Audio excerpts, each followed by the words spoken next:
పెద్దక్కకి cancer వచ్చింది. 4 సంవత్సరాల నుంచి బాగా బ్లీడింగ్ నడుస్తుంది. బ్లీడింగ్ అవుతుంది, నాకు నీరసంగా ఉంటుంది. చెల్లి ప్రార్థన చేయమని నాతో చాలాసార్లు చెప్పేది. అనుకోకుండా అక్క కళ్ళు తిరిగి పడిపోయింది. పడిపోతే మరి గుంటూరు హాస్పిటల్లో జాయిన్ చేశారు. మరి 1 నెల అచ్చంగా అక్కడే ఉంచారు. రిపోర్ట్లని అయ్యని 2 నెలల్లో చచ్చిపోద్ది, బతకదు, తీసుకెళ్ళిపోమన్నారంట. ఏమేమో పెద్దక్క.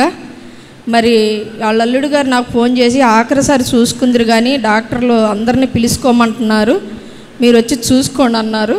మరి నాకు ఎంతో బాధ వేసింది. మాకు తల్లిదండ్రులు లేరు చిన్నప్పటి నుంచి.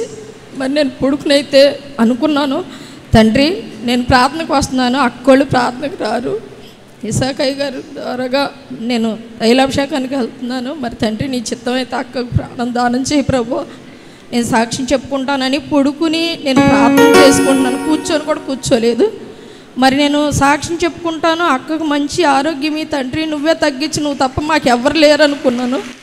ఆ క్షణమే ఒక పెద్ద పందిని కాలుతో దేవుడు తన్నేసినట్టు జీవమైన యేసు మనకున్నాడు.